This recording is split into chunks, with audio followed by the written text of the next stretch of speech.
buenas noches, les damos la bienvenida. Además, en este diciembre empezamos mes, arrancamos cierre del año, época de balances, de análisis, y queremos compartir con ustedes estos aprendizajes que tiene Salud para el Alma, esta buena energía, estas ganas de insistir en la vida, en que es posible, en que a veces tenemos dificultades y podemos salir de ellas, claro, con un proceso, despaciecito, identificando qué es lo que nos está generando la tensión.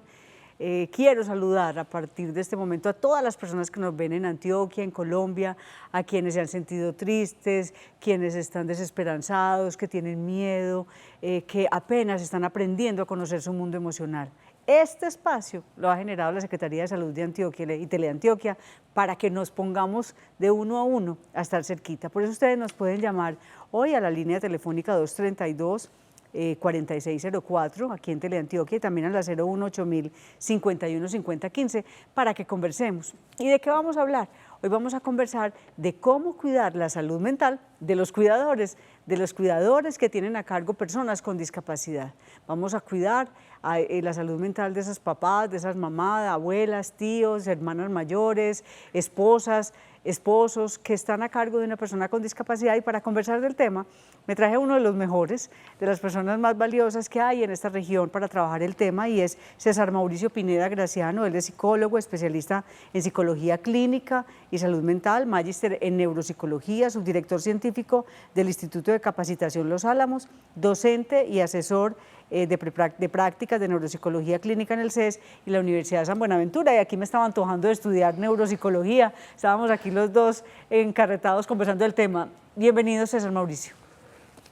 Muy buenas noches para todas las personas que nos ven el día de hoy, y qué bueno hablar de este tema, más cuando el viernes estamos celebrando el Día Internacional de las Personas con Discapacidad. Entonces creo que quedó perfecto. Perfecto. Bueno, yo voy a dedicarle este programa a Meribelandia, porque creo que si Mary estuviera viva y estuviera acompañándonos desde el otro lado, sé que está aquí en el corazón suyo, en el mío, en el de toda persona de Los Álamos, estaría feliz por ver a su César Mauricio, por ver a su psicólogo, estar aquí, y qué rico poder disfrutar de esos aprendizajes que el Instituto de Capacitación Los Álamos ha construido durante tantos años. Uy, sí, yo creo que fue un legado tan bonito, tan valioso que nos dejó doña Mary, ¿cierto? Que era como el cariño y el respeto que le teníamos de siempre, doña Mary, en hacer cosas y siempre mejorar nuestros procesos por la calidad de vida de las personas con discapacidad. Yo creo que ese valor y esa trayectoria que ella nos dejó y todos esos conocimientos son inigualables, incluso inolvidables, ¿cierto? Podemos mejorar cosas y avanzar, pero ella siempre va a estar aquí tenemos la fuerza. Corazón. Porque es importante, César Mauricio, cuidar la salud. ¿Quiénes son los cuidadores de las personas con discapacidad? Cuando hablamos de esos cuidadores, ¿a quiénes nos estamos refiriendo? Eso es súper interesante, porque cuando hablamos de cuidado o cuidadores, es cualquier persona que de un momento a otro, bien sea por una decisión propia o por algo que pasó y le tocó, tiene que asumir una función de cuidado permanente de otra persona.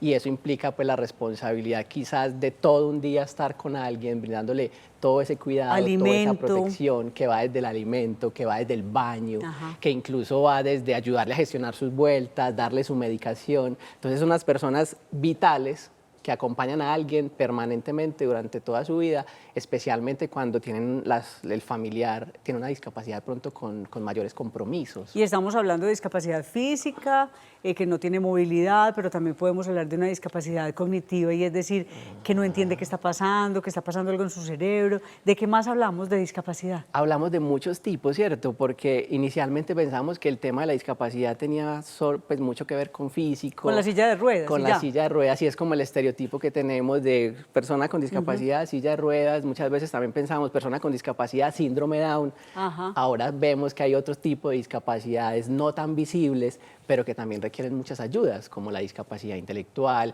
incluso con personas con autismo, ¿cierto? Con unos niveles de funcionamiento de pronto con mayor dependencia, que requieren muchos apoyos, pero incluso hemos ido avanzando hasta esas condiciones de discapacidad que se generan por la vejez o por la edad adulta. Las personas con Alzheimer, con demencias, con enfermedades neurodegenerativas, de un momento a otro pues van desarrollando discapacidades también. Y aquí queremos liberar a los cuidadores y a las cuidadoras de emociones que les pasa. O sea, aquí bienvenido que nos llamen. Yo he escuchado en el consultorio algunas cuidadoras que dicen, ve, esto es muy horrible lo que voy a decir, pero yo quisiera que ya descansara mi mamá. o descansar a mi papá, porque es que no alcanza, mi vida no alcanza a darle todo lo que necesita, yo ya no sé qué hacer, o sea, el cuidador o cuidadora, hay momentos en que entra en un desespero, en un sin saber, porque usualmente, como lo dices, de un día para otro, fui premiada de cuidadora, pero yo no estoy preparada, no sé, eso exige una formación. Exige una formación muy importante y pasa una cosa muy particular que yo quisiera pues como recalcar, es que a veces los que somos cuidadores no nos forman primero para esto, nos tocó... Primero es cuidarme yo, y entonces si no sé cuidarme yo, difícilmente cuido a otro. Y muchas veces ni siquiera sabemos bien qué es lo que tiene la persona que tenemos que cuidar. Claro. Porque en el sector salud es muy común y cuando trabajamos con familias nos dicen, pues a mí me dijeron que tenía algo, pero ni siquiera sé qué es, ni cómo hacer. Entonces, obviamente, imaginémonos la frustración de alguien que tiene que cuidar a otra persona que ni siquiera sabe cómo se llama, qué hay que hacer, cómo se hace, entonces es mucho más complejo aún. Bueno, si usted está en esa situación, le toca, ha asumido el cuidado o tiene un familiar que está cuidando, puede llamarnos al 232-4604 o al 018-051-5015 si quiere compartirnos esas emociones y aprovechar y pedirle a César Mauricio orientación, qué hacer, porque sabemos que nuestros acompañantes, nuestras familias que tienen alguna situación pasan por la rabia. Ellos, los pacientes, pasan por la rabia, por el miedo, por el dolor. ¿Qué le está pasando al cuidador? ¿Qué emociones atraviesa el cuidador? Porque pasa por todas. Pasa por muchas, ¿cierto? Desde la frustración, la rabia, pero incluso hay algunos que al contrario sienten emociones positivas, como esas emociones de satisfacción, de cuidar a alguien que es un ser querido. Incluso algunos mejoran como esa autoestima porque se sienten que son útiles y capaces de hacer cosas. Pero yo quisiera también traer a la mesa algo y es, muchas veces pensamos solo en el cuidador, pero ¿qué pasa con los familiares de ese cuidador? Claro, por ejemplo, los hijos, los hermanos, porque a veces esta persona se dedica a la labor de cuidado y se olvida el resto. Y se olvida el resto, y eso es muy interesante y hemos visto que están pasando muchos fenómenos de salud mental con esos familiares que están ahí como con una labor más pasiva, pero que también es importante no olvidar. Bueno, en el programa ustedes saben que siempre tenemos una historia que nos acompaña durante toda esta hora, la ponemos en 3 partes para que podamos ir disfrutando esa vida que nos entrega una persona. Hoy es Natalia María Morales Castaño, ella nos permitió conocer su historia personal, su vida, nos regaló ese tiempo y queremos agradecerle primero a ella, a su familia, por permitirnos entrar a su corazón y a su mundo íntimo y pedirles a ustedes también mucha atención para conocer una historia de mucha fortaleza, de mucho amor y de mucha cercanía a su realidad y de aceptación y respeto por la realidad que está viviendo. Entonces, vamos a ver si quieres, recibo la llamada primero de Olga Velázquez desde Pereira, que nos está llamando para que le demos paso a la historia de Natalia. Olga, buenas noches. Hola, Olga. Buenas noches. ¿Cómo está? Bien, gracias. ¿De qué parte de Pereira nos llama? ¿De qué barrio? Pinares. Ah, bueno, perfecto. Bueno, ¿cómo ves este tema? ¿Eres cuidadora o qué pensar del tema de la salud mental de los cuidadores de alguien con discapacidad? No, qué programa tan preciso para mí. ¿Por qué? Porque yo soy cuidadora de 3. ¿Y de quiénes? Mi mamá de 92 Sí. y mis 2 hijos que tienen discapacidad cognitiva. ¿Y qué tienen los hijos? Ellos tienen un desbalance en los cromosomas 10 y 12. ¿Y cuántos años tienen? Nicolás tiene 24 y María Lucía 19. Bueno, ya están bien grandes. ¿Y está solita a cargo de los 3? No, cuento con el apoyo total de mi hijo, inclusive con mi mamá también. Bueno, ¿y cómo ha sido el cuidado de tu salud mental? Pues he tenido ayuda en todo este transcurso, digamos, desde que empezó el proceso de mis hijos. Sí. Sí he tenido ayuda psicológica, psiquiátrica. En este momento no la tengo, digamos, con medicina, pero sí siempre tengo a alguien con quien desahogarme. Es importante eso que estás diciendo, pedir ayuda, tener acompañamiento y encontrar a alguien con quien desahogarse. Sí, y las amigas son un pilar importantísimo. Sí. Bueno, una buena recomendación. ¿Quisieras preguntarle algo al doctor César Mauricio?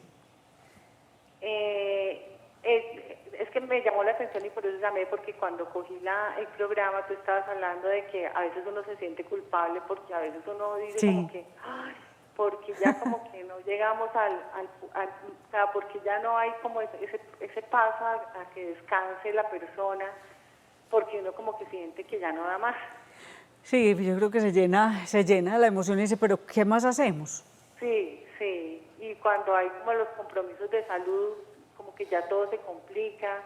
O cuando la persona, por ejemplo, en el caso de mi mamá, que también empieza a tener como deficiencia en su memoria y se vuelve como que ya uno no sabe cómo tratarla, si llevarle la corriente o de pronto si la hago caer en cuenta, no sabe uno en esos puntos, ¿Qué hacer? no sabe uno qué hacer, sí. Cuando se vuelven difíciles, porque por ejemplo ya hay que darle ciertos medicamentos, de hecho ya casi no toma medicamentos, pero a veces ella me dice, no, es que me vas a matar con tantos medicamentos que me das. Y pues no es así, ¿cierto? Yo no le doy ningún medicamento salvo lo que le manda el médico. Bueno, vamos a ver, Olga, qué nos dice César Mauricio, y gracias por llamarnos desde Pereira y que ojalá sea una Navidad importante para ustedes. Muchas gracias. Bueno, yo creo que en primer lugar uno sí debería resaltar la valentía de Olga, ¿cierto? Porque no es solo una persona para cuidar, sino que son 3 en su casa. Y lo segundo que quisiera decir es que no está mal que uno sienta esas emociones, ¿cierto? Porque uno a veces se puede sentir frustrado, uno a veces se puede sentir triste, uno a veces puede sentir que qué bueno que mi familiar pudiera descansar. Y creo que eso es un primer paso muy importante, el poder reconocer las emociones, el poder identificarlas, pero el poder también irlas como, no sé, de cierta manera tramitando y gestionando, de ver que son normales, que de pronto cuando comparte con sus amigas, pues eso le ayuda, descansa y favorece. Pero me gustó mucho algo y que creo que es un pilar dentro del cuidado de la salud mental de los cuidadores y tiene que ver con las redes de apoyo. Ella mencionaba un pedacito, ¿cierto?, donde tiene como otros familiares que de pronto le ayudan y realmente eso se vuelve fundamental. Es necesario mantenerlo. Es fundamental. Incluso esa conexión emocional con los otros, porque el cuidador a veces, por dedicarse solo a cuidar, se olvida de esa conexión conmigo mismo y esa conexión incluso con otras personas. Y yo creo que es muy importante siempre tener esa conexión emocional. Bueno, ahora vámonos a conocer la historia de Natalia, Natalia María Morales Castaño. Ella está ahí, porque acabamos de hablar con ella por teléfono, está ahí pendiente con su familia de que veamos su historia y que ustedes también aprendan de lo que ella nos va a enseñar.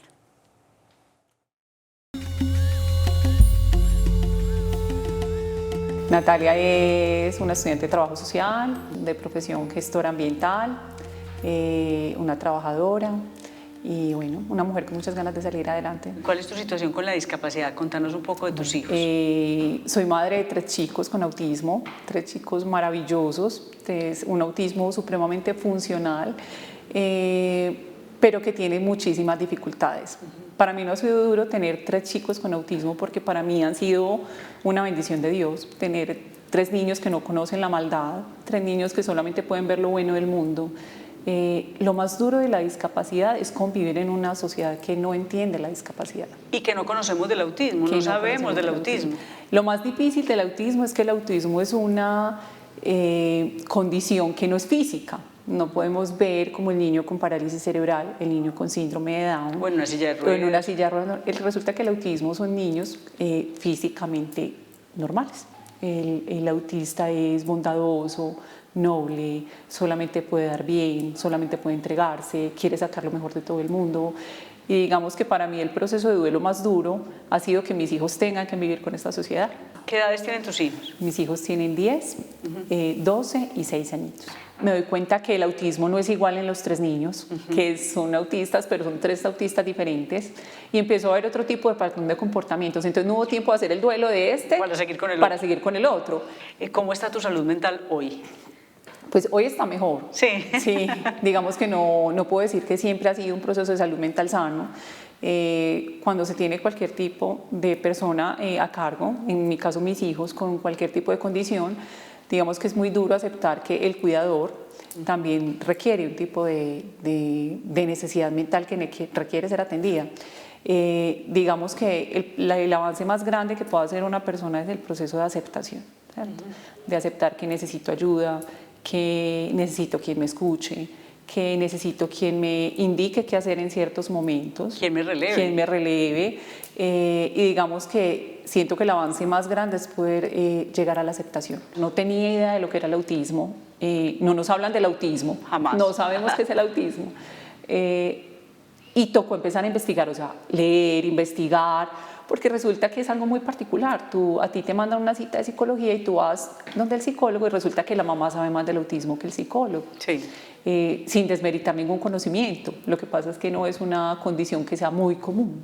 Me encontré con muchos inconvenientes que yo siento que de alguna manera me han regalado mucha fuerza, y el inconveniente más grande es que tutelé mi EPS para que aprobaran las terapias de mis hijos, y pues la respuesta que me dio la jueza me dijo que yo era la encargada de suplir las necesidades de mis hijos. Como madre cuidadora, como madre encargada, para mi esposo fue muy frustrante tener un niño con una condición, la que sea, es algo supremamente costoso.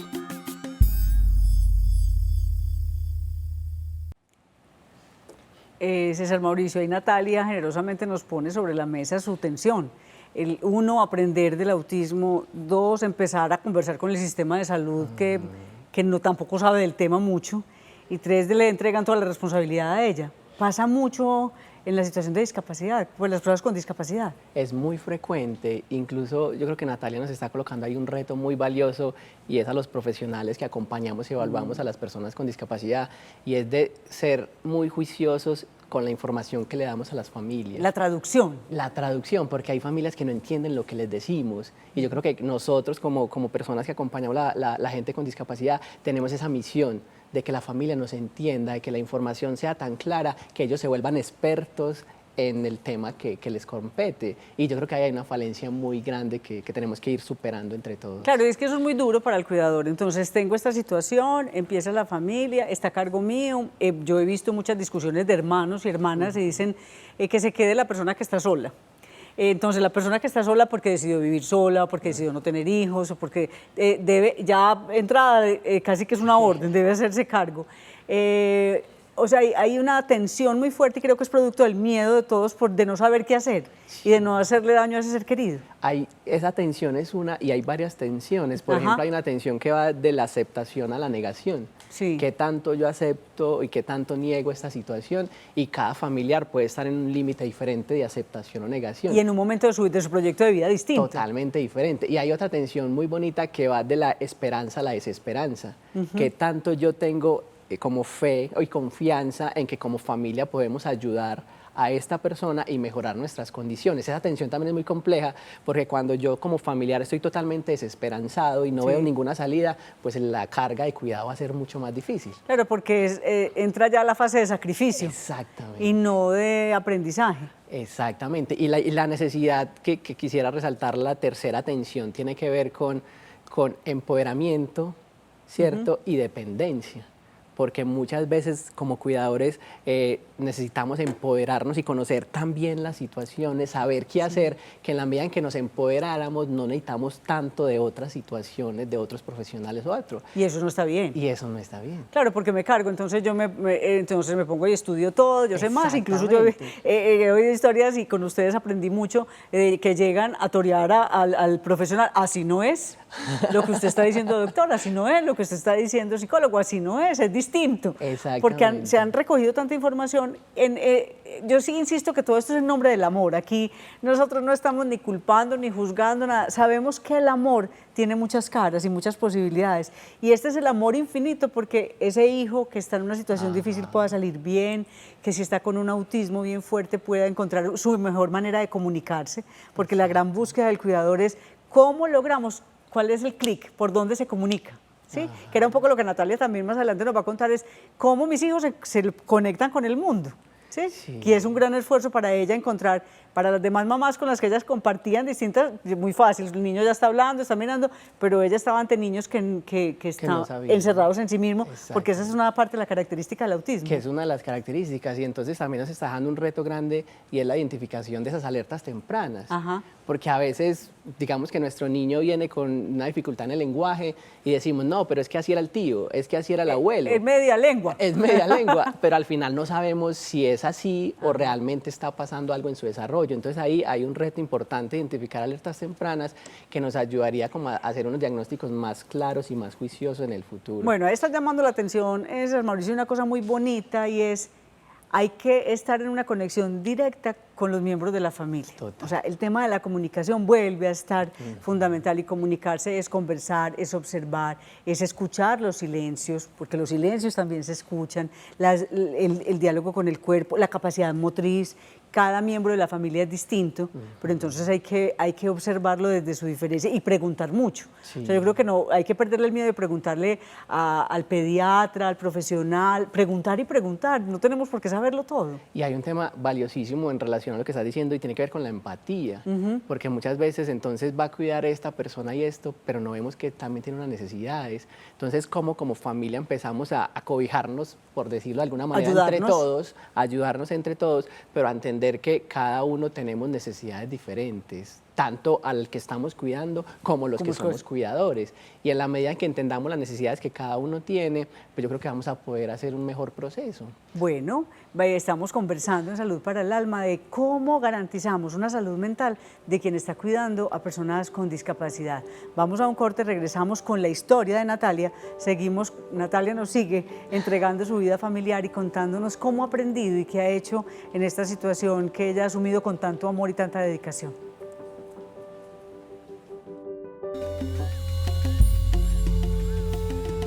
Salud para el alma es disfrutar la vida, tener relaciones sanas, poder saber que se cuenta con el apoyo para superar las adversidades y aprender de esas adversidades.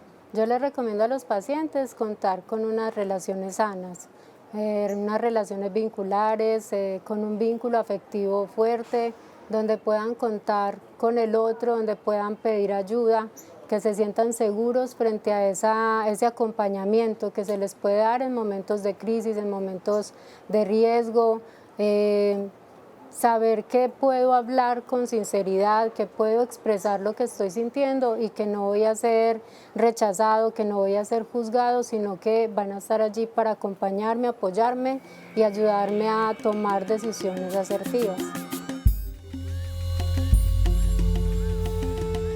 Quedé en embarazo de mi hijo menor, que es ¿Todos tres José son Miguel. hombres? Tengo 3 varones. En este caso nos ve medicina genética porque somos un caso raro para la medicina, tener 3 autistas en una sola casa.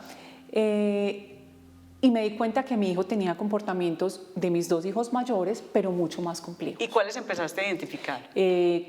Con el pequeño me di cuenta que no toleraba el ruido, que se enojaba, se molestaba, gritaba, brincaba por toda la casa, me decía no quiero, se tapaba los oídos. Me di cuenta que no toleraba las sopas, que no toleraba las texturas espesas, que no tolera los zapatos, que es lo más común, que tenemos que salir de zapatos. Él no tolera los zapatos, se baña 3 veces al día, hay que plancharle las pijamas.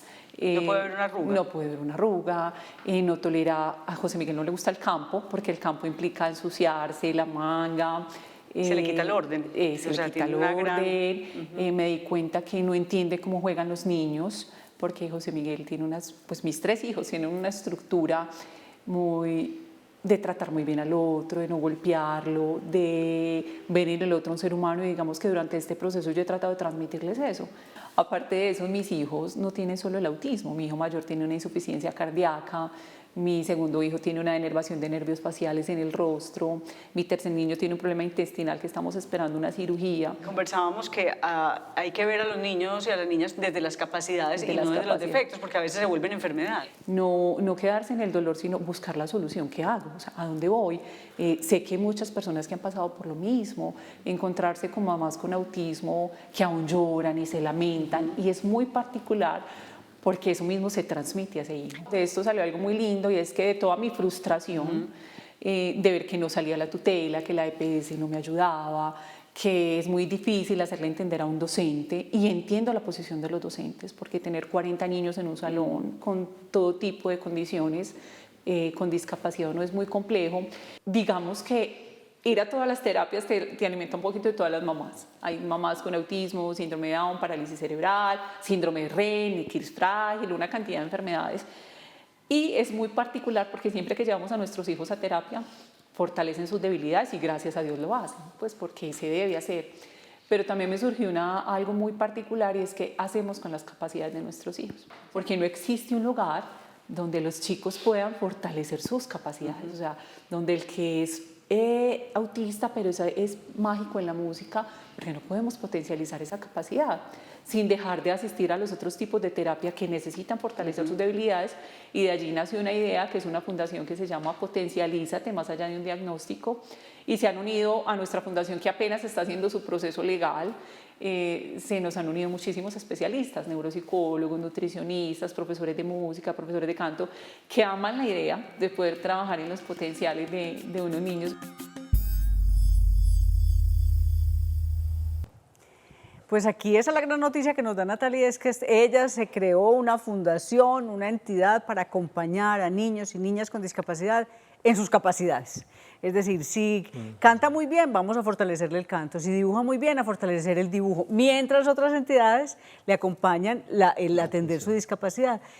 También el asumir con tanta entereza este cuidado empieza a generar otras alternativas, como cuando ya supero la negación, supero el dolor, digo, ¿qué pasa esto? ¿Qué lección tengo yo aquí? Claro que sí, aparte es muy importante porque al final los expertos sobre sus hijos son los propios padres, Claro. ¿cierto? Los familiares. Entonces ellos empiezan a encontrar una serie de condiciones y posibilidades que muchas veces incluso las instituciones y los profesionales no vemos tan bien. Aparte porque ellos tienen desde ese vínculo emocional, tienen todo ese sentimiento de mejorar la proyección de vida de sus hijos. Y eso es súper importante, porque cuando hablamos de discapacidad hay una cosa fundamental y es independencia y proyectos de vida. Autonomía. Exactamente. Cómo favorecer la autonomía y la independencia de las personas con discapacidad, porque eso le va a permitir desempeñarse mejor en la sociedad. Bueno, nos llama Luz Estela Ramírez desde Castilla. Luz Estela, buenas noches. Buenas noches, ¿cómo están? Muy bien, ¿y usted? Bien, gracias a Dios. Bueno, el tema me parece espectacular porque yo soy cuidadora Sí. y mi mamá tiene 89 años. En este momento no podría decir a ciencia cierta si ella tiene demencia senil, Alzheimer o qué, porque no está pues diagnosticada. Lo que sí sé es que ella empezó a presentar una pérdida, pero fue más de las palabras. Ella se confunde al hablar, o sea, ella nos reconoce, ella sabe quién somos nosotros, pero ella al decir algo no es capaz de decirlo, o sea, ella no es capaz de nombrar, por ejemplo, el carro. O sea, muchas veces se conecta y otras veces se desconecta. Lo que me preocupa es que en estos días llora todo el día, le coge por llorar. Y yo hay veces no sé cómo manejar la situación. Total, es difícil para uno como cuidador y yo no estoy orientada por nadie y es tan difícil que yo a veces, yo no soy como la mujer como amorosa, que está así, no, sino que yo le sigo la corriente. ¿Y también lloras con ella? No, yo no me pongo a llorar, entonces yo soy dura en el sentido de que yo no la digo, yo le digo carro es carro, vaca es vaca, o sea, yo no me pongo como a consentirla, que bueno, entonces ella dijo eso y la dejo así. No, antes yo trato de que cuando ella me muestra algo, yo trato de hacerlo, entonces... Sí. ¿Y cómo te sentís vos con vos misma? ¿Cómo está tu emoción con vos? Horrible, cansada, agotada, hay veces uno, para yo salir, yo no tengo ayuda de nadie más, para yo salir es muy complicado porque mis hijos, mi hija trabaja y están estudiando y yo soy sola. Ajá. Claro, entonces también tu vida está aplazada. Total, porque es que estoy todo el día, es más, yo me convertí en la mamá de ella. Bueno, y eso es muy fuerte porque esa es una carga que rompe el sistema, porque realmente ella es mayor que tú eres la pequeña para ella y tú eres ella es la grande. Pero en este caso ella depende, de hecho, cuando mis hijos pueden, nos repartimos las labores, por ejemplo, de darle el desayuno o algo así, cuando ellos están, pero ella solamente me hace caso a mí, a ellos no les hace caso. Bueno, ahí hay una cosa interesante. Yo quiero invitarte, Luz Estela, para que tomes nota de la línea telefónica de Salud para el Alma, que funciona a las 24 horas, 7 días a la semana. En este momento puede haber un pequeño receso porque están en un proceso de contratación y de reactivar los contratos de los psicólogos y las psicólogas. Sin embargo, hay algunos a cargo de recibir las llamadas para que cuando estés con emociones muy fuertes puedas descargarte con alguien y haya un profesional que te escuche y te empieces también a descargar, porque es que si no, te vas a enfermar también.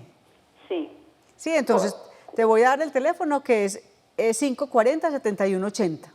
7180. Yo hago una pregunta. Por ejemplo, cuando ella comienza a llorar, ¿por qué puede ser? O sea, a mí eso me confunde, eso digamos que eso me genera angustia, porque yo veo que ella se pone a llorar como que por cualquier cosa llora. Debe estar por también con cualquier. un nivel de frustración altísimo. Es que uno sentir que la hija es la mamá de uno debe ser una cosa muy rara. Y también, también pasa algo que es muy importante, que es que algunas personas que son adultos, cuando van perdiendo esa capacidad como para nombrar las cosas, que se llama anomia, ellos se frustran mucho porque Claro. quieren decir muchas cosas y no encuentran la palabra. No aparecen las palabras Exacto, ya. es como si en su diccionario mental la palabra no le aparece. Entonces es muy frustrante yo querer decir algo y no ser capaz de decirlo.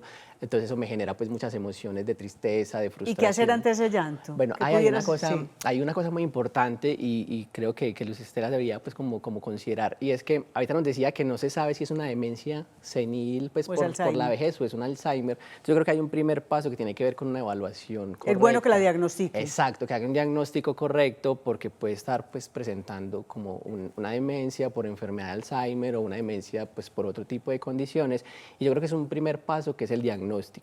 El segundo paso, si estamos viendo que lo más afectado es el lenguaje, sería muy valioso un proceso de estimulación y rehabilitación en el lenguaje, especialmente en esa capacidad para nominar las cosas, es decir las cosas por el nombre que le corresponde. Y eso hay que preguntárselo a cuando revisen, cuando la Exactamente. revisen, decir, venga, yo entonces ¿cómo le ayudo? Entonces ahí los fonoaudiólogos y los terapeutas del lenguaje Exactamente. tienen unas pistas, tienen unas cartillas, tienen metodología. Total, cierto. Incluso los neuropsicólogos también evalúan Claro, este por tipo supuesto. de situaciones. Y la tercera es que muchas veces algunas personas cuando ellos están entrando como en una demencia empiezan con algunas alteraciones emocionales que son muy propias. Entonces también es bueno evaluar el estado emocional, que no sea que esté de pronto la mamá entrando en una situación depresiva. Bueno, Luz Estela, ¿cómo ve lo que estamos diciendo? Bueno, ya colgó Luz Estela, pero aquí hay unas pistas grandes para ella. Nosotros en redes estuvimos preguntando a César Mauricio como un poco para indagar qué tanto sabemos si se cuida o no la salud mental de los cuidadores y preguntamos, ¿consideras que existe interés para proteger la salud mental de las personas, de los cuidadores de personas con discapacidad? ¿Y qué nos dijeron? Nos dijeron que sí, el 17%, que no, el 83% de las personas que nos escribieron en el Twitter de Teleantioquia. Y en Instagram, muy parecido, sí 18% y no el 82%. Es decir, el cuidador se vuelve a veces invisible. Y es invisible casi para muchas personas. Y para las instituciones y como para todo el mundo. Exactamente, para las instituciones, para la salud. Incluso lo particular es que incluso dentro de la misma familia a veces se vuelve invisible porque es una persona quien asume toda la responsabilidad y los otros de pronto se alejan o están en otras cosas diferentes. Por eso la importancia que incluso ahorita hablábamos detrás de cámaras de reestructurar funciones dentro de la familia. Y ahí hay que empezar a hacer cositas como la que nos estabas contando que aprendiste en una familia. Contale a los televidentes eso que una familia logró hacer, hijos, y ponerse de acuerdo. Nos pareció muy bonito porque es una persona adulta, ¿cierto? La mamá entonces que entró en una situación de una demencia por enfermedad de Alzheimer y tenía 4 hijos, cada uno con diferentes ocupaciones, pero lo que hicieron es establecer como si fuera un horario de colegio donde dice, pues tal hijo acompaña los lunes, tal hijo los martes, tal hijo los viernes, tal hijo los sábados, y eso permitió y mejoró, 1, las relaciones de todos los familiares, 2, disminuir la carga de ese que quería estar siempre ahí, Sí. y 3, como mejorar y entender que al final todos los hijos tienen habilidades para Distintas. acompañar a su familiar, a su mamá. Claro, una hija o un hijo puede cuidar a la mamá de una manera, alguien la baña distinto, pero no importa, es que es el amor el que nos junta. Entonces, yo también conozco una familia en donde sagradamente se distribuyeron los días a pesar de la cuidadora, porque la cuidadora se negaba y se enoja y dice, no, es que ustedes no me cuidan a mi mamá, ustedes no la quieren como yo la quiero, porque están pensando también en su hermana cuidadora para que ella descanse, vaya a la peluquería, converse con sus compañeras de trabajo y puedan estar. Entonces también es posible. Hay familias en donde dejan la carga sobre un solo hijo. Y me parecía muy bonito otra experiencia pequeñita con eso que nos estás diciendo, y es unas familias que establecieron dentro de su rutina como una cosa que llama rutinas de afecto. Sí. ¿Cómo así rutinas de afecto? Ellos sacaron unos espacios como familia para encontrarse afectivamente, compartir entre los familiares, no solo estar como cuidando, sino un espaciecito pequeñito para todos los familiares de compartir. Como tomarse un chocolate. De tomarse un chocolate. Fue una cosa muy bonita porque esa rutina de afecto que establecieron casi diaria les ha permitido mucho mejorar ese estado emocional.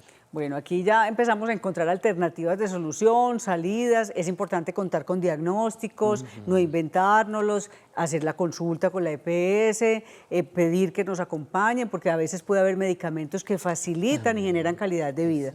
Nos llama Cruzalena Cano desde Aranjuez. Cruzalena, buenas noches. Buenas noches, ¿cómo están? Muy bien, ¿y usted? Muy bien, muchas gracias. Bueno, ¿cómo le parece el tema y qué nos quiere compartir? Me parece magnífico. Vea, yo quiero compartir que yo cuido una señora discapacitada hace 36 años. O sea, que ella le dio la parálisis cerebral de 50 años. En este momento tiene 86. Yo la cuido. Yo soy una vecina y yo la cuido. Pero esta señora es muy difícil. Tiene días que es muy difícil. Me ha pegado, me ha insultado y yo, bueno, entonces... Grosera, se pone grosera. Sí, pero ella la demencia senil no la tiene, no, pero ella también hace 6 meses se le murió la hija, y entonces también, y ella hay veces entonces yo hay veces que me quedo como así, ella vive con la nieta, con los nietos, y entonces ella... ¿Y por qué estás vos? Perdóname pues lo averiguadora, pero ¿por qué estás vos de vecina cuidándola? No, me pagan. Qué bueno, o sea, te ofrecieron ese servicio de acompañar. Sí, yo la cuido de 9 de la mañana a 5 de la tarde. Perfecto. Pero, entonces la nieta pues es como, no, Cruzita, déjela. Y me da mucho pesar de ella. Claro. Mucho pesar, y hay veces que soy como, ¿qué hago? Entonces, a ver si de pronto el doctor ¿qué me dice? Perfecto, Cruzalena, muchas gracias por ese servicio, por dedicar tu vida a hacer el cuidado, y qué bueno que una familia puede garantizar que otra persona, además de entregar amor, pueda tener como un sustento económico. ¿Qué hacer cuando empieza esta agresividad, que es producto también de esa frustración? Sí. A mí me parece muy valioso y quisiera empezar con algo, y es que cuando acompañamos personas con discapacidad, nuestro acompañamiento es ser muy humanizado. Y lo diría pues como en una palabra incluso muy apreciativo desde lo positivo, porque es una persona adulta, de pronto con una discapacidad que ya no funciona de la misma manera, que requiere muchas ayudas, y que si la valoramos como era antes, pues vamos a estar enojados con ella también. Entonces, ¿cómo ser muy humanizados con ella y entender lo que está viviendo? O sea, es decir, no la puedo comparar conmigo, o sea, no tiene la rabia que me da a mí. No. Ella está en otro proceso de desgaste, digamos, del cerebro, hay otro funcionamiento. Y la puede que la rabia no es rabia. Total, y entender eso es muy valioso porque lo vamos a comprender y aceptar de otra manera, cuando vemos que tiene un funcionamiento diferente. Cuando empiezan esas expresiones de agresión, de rabia, que uno las lee así, ¿qué es lo mejor para hacer? Listo. Hay varias cosas importantes. Yo creo que no está de más hacer una evaluación. Sí. ¿Cierto? Una evaluación neuropsicológica, por médico, incluso por médico, porque algunos adultos lo que están presentando son condiciones médicas o de salud que hace que reaccionen agresivamente de pronto. Y o sea, tiene algún dolor que no está diciendo, alguna situación. Porque no es capaz de expresarlo. La otra parte es una evaluación de pronto psicológica o incluso psiquiátrica, porque si el comportamiento agresivo es muy fuerte y es muy repetitivo, y pues es dañino. Es dañino, puede generar riesgo para ella o para otros, pues yo creo que también es importante hacer una evaluación y que se analice pues como la situación. Y el otro tema que me parece muy importante tiene que ver con la ocupación humana. ¿Cómo así? ¿Qué está haciendo esta señora durante el día? Porque imagínate donde yo no estoy haciendo nada, tengo mucho tiempo para pensar, tengo mucho tiempo para de pronto frustrarme, para sentirme mal. Entonces, ¿qué se está demostrando? Que mientras yo más cosas haga, mientras más ocupado me tengan, más tranquilo voy a estar en mi día a día. Por ejemplo, puede dibujar. Dibujar, pintar, incluso ayudar con cositas de la casa si tiene habilidades. La habilidad para hacerlo, pero también pueden hacer recorridos, pero también pueden hacer caminatas, ¿cierto? Incluso ver televisión, pues son muchas actividades escuchar que se la pueden música hacer. que le gustaba y que le conecta con otros momentos de la vida. Incluso esas actividades que le generaban placer y reconocimiento, como partir de qué le gustaba a la persona y cómo volver a acercarnos a eso que le gustaba. Bueno, y Cruz nos pone un tema de ella como cuidadora externa, que no es de la familia, sino pues entró a ser parte de la familia, pero está externa. ¿Cómo ella logra manejar su emoción del que le siente pesar que los nietos no la cuidan como ella siente que deberían cuidar a su vecina? de ese desgaste que tienen los nietos, porque además le está tocando una doble tarea, cuidar a su paciente y además enseñarle a otros que eso es normal. Sí, eso es un tema complejo, ¿cierto? Porque cada familia como que somos un mundo muy diferente. Claro. Y como cada uno somos un mundo muy diferente, algunos nos dedicamos a cuidar, otros delegamos el cuidado en otras personas, pero al final creo que lo importante es establecer esos puentes entre quien cuida y la familia y llegar a acuerdos sobre lo que realmente queremos. Y una cosa que me parece muy bonita es qué es importante para la vida de esta persona y en qué le podemos ayudar. Muchas veces nosotros decimos, ayudémosle en esto, y puede que eso no sea lo más importante para esa persona. O sea, puede que lo más importante no esté en una paca de pañales, que hace falta. Hace falta. Posiblemente también esté necesitando un abrazo. Y eso es muy bonito porque lo que sabemos es que cuando hay una conexión emocional, es decir, un vínculo, ese vínculo genera muchas condiciones de bienestar en las personas.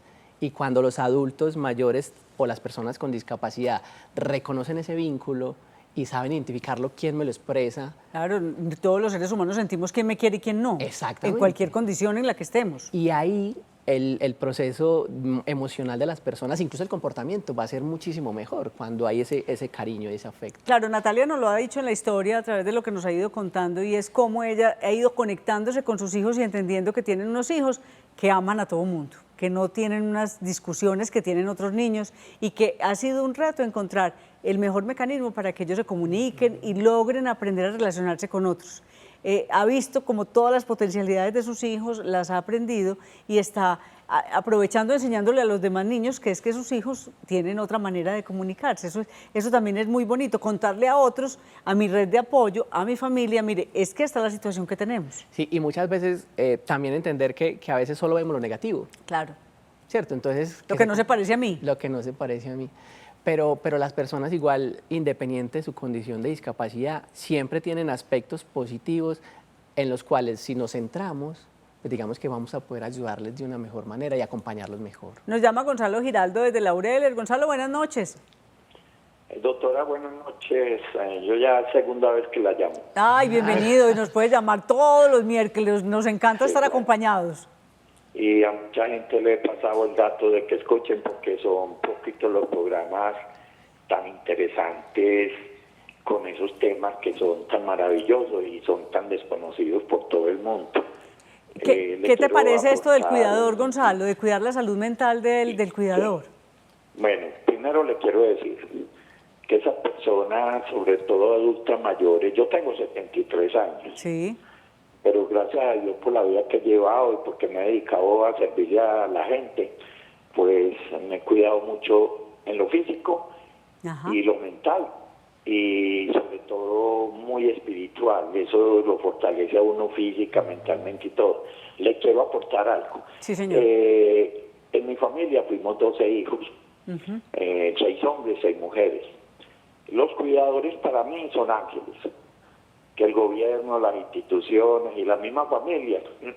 La mayoría de los cuidadores de la familia, en mi familia, el caso particular, lo voy a hablar con dolor. Mi mamá levantó 12 hijos. Sí. Fue todo para 12 hijos, todos provisionales. Todos viven en estratos altos. Muchos están en el exterior. Pero siempre los cuidadores en esa familia numerosa.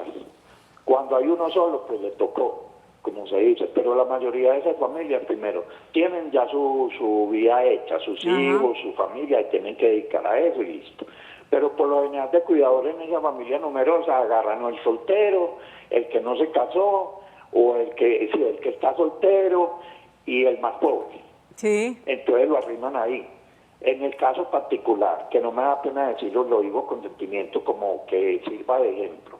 Sí, señor. A mi hermano Mauricio, que le quiero resaltar y nombrarlo, porque Mauricio Giraldo cuidó 20 años primero a mi papá, que fue fundador de la Congregación Mariana de Jóvenes y Caballeros, y ese es uno de los responsables, con el padre Juan Escobar, estoy hablando de historia de Medellín, del que fundó lo que es cardiovascular, Clínica Vidoy, que empezó como edificio para el pobre. Y entonces, por las madres, regentado por las madres vicentinas. Entonces Mauricio se dedicó a cuidar al papá. Y lo cuidó. Sí. Después, 20 años cuidando a mi mamá, con 12 hermanos.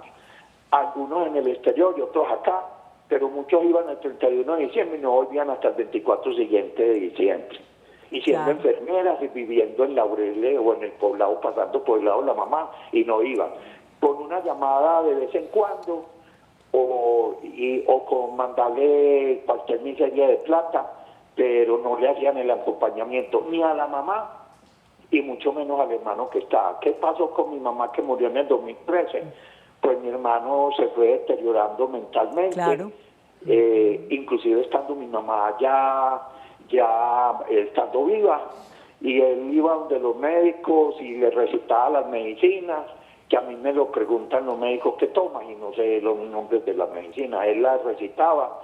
Yo necesité una operación y una vez yo, que estaba en el exterior, vine, me di cuenta de la condición de abandono de mi mamá y de mi hermano, y me quedé 5 años últimos de vida de mi mamá haciendo lo que Mauricio era capaz de todo, llevarlos del médico, de estar cuidando, esto, de lo otro, pero él no servía para cocinar. Entonces yo dije, no puede ser, y entonces me enteré de eso y me dediqué 5 años a madrugar a las 6 de la mañana en punto a darle el desayuno, porque ella tenía un reloj al frente de su cama, y si a las 6 en punto no estaba yo con el juguito de naranja y el desayuno, me van a dejar morir de hambre, porque se ponen con un genio, con eso. Lo mejor para esas personas, primero, donde uno lo que hace por vocación, por agradecimiento y por amor, eso no le cuesta a uno. Cuando ellos se ponen bravos porque le dicen que lo quieren mucho en un momento y al otro momento ya no lo quieren. Yo me quedé 5 años cocinándole a mi hermano y cocinándole a mi mamá. Y por esos 5 años que yo estuve, que es la satisfacción, cuando mi mamá se murió, sufrí un agridulce, porque sentí alegría porque descansó, porque uno es muy egoísta y no es querer mucho a la mamá, cuando la mamá se lamenta, se queja todo el día de dolores, y uno quiere que no se muera, no, porque ella misma muy lúcida, que toda la vida fue y murió de 92 años, ella decía, Dios mío, acuérdate de mí, yo ya vi... Y Gonzalo, ¿qué pasó con Mauricio? Yo me quiero ir a descansar. ¿Y qué pasó con su hermano? Los viejos son muy sabios. Entonces yo la acompañé. ¿Qué pasó con eso? Sí, mi hermano 20 años perdió su salud mental, ahora lo están cuidando. Y es un hombre joven porque apenas tiene 55 años, es el menor de 12 hermanos. Y yo, con los 5 años que me vi el abandono de mis otros hermanos, no me hablo con ninguno, sino con una que está en Canadá. Porque el que no quiere a mi madre, pues no me quiere a mí. Y yo en los 5 años fui testigo porque les reclamaba, les pedía que se juntaran más a mamá, que la valoraran más, y no lo hicieron. Gonzalo, le voy a hacer la seña que me están haciendo a mí, vea. Esta es la seña que me están haciendo a mí en este momento. Es más, digo una cosa confidente. Donde mi mamá vivía, habían 2 habitaciones, Mauricio y mi mamá. Yo dormí en un sofá 5 años cuidando a mi mamá, porque es una obligación, porque uno no puede ir a decir que es católico porque comulga y saca la lengua para... Hay que dar ejemplo. De pecho, porque esas personas que van a misa todos los días, comulgan todos los días, pero no cuidan a la mamá, no les duele el que está tirado en una acera, cuando lleguen al cielo Dios los devuelve porque dice, no, si no quiso al prójimo, no me quiso a mí, porque ese que está tirado en la acera era yo. Gonzalo, te mando un gran abrazo, te agradezco porque ya me debo ir a un corte y agradezco infinitamente que nos compartas tu vida y la intimidad de tu familia, porque como lo que les está pasando a ustedes, les pasa a muchas familias en el país y nos están viendo. Vamos a conocer qué es Salud para el Alma para Jonathan Henao González, enfermero profesional de Carisma, a un corte y llegamos a la última parte de la historia de Natalia. Y gracias, Gonzalo, nuevamente por abrir tu corazón.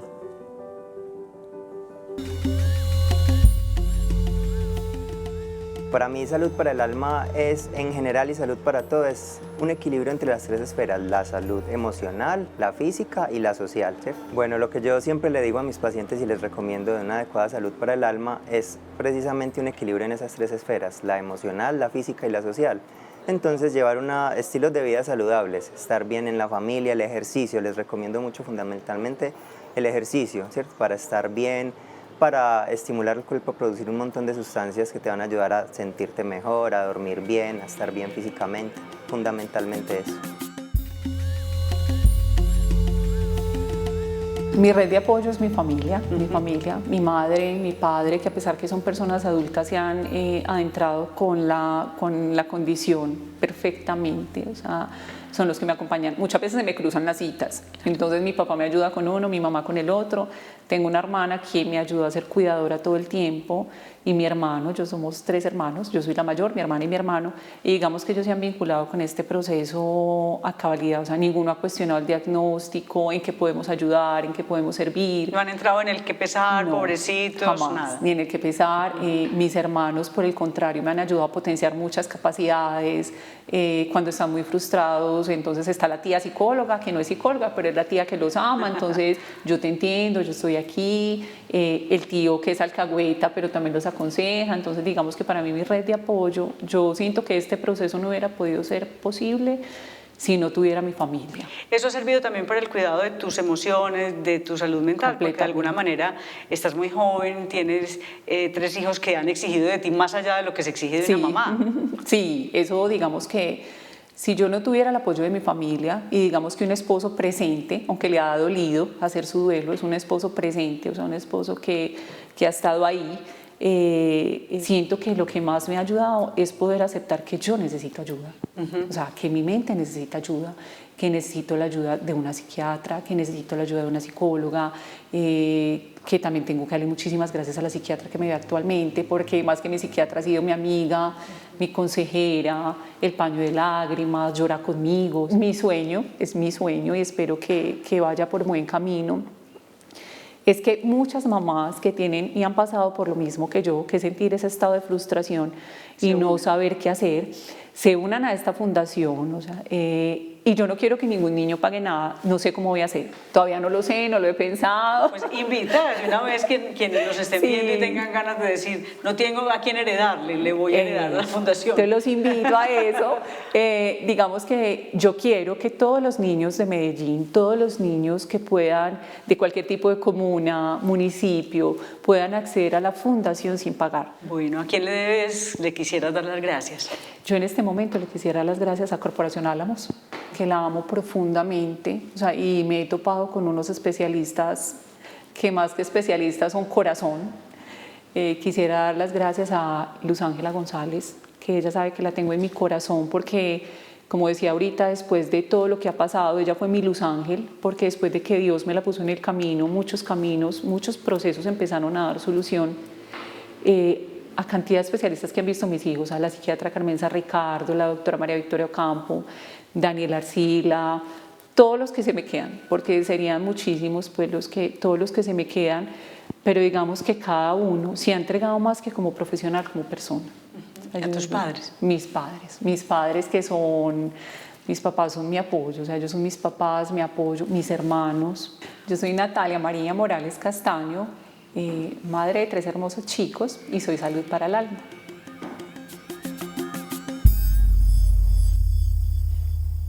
Un abrazo grande para Natalia, su familia, gracias.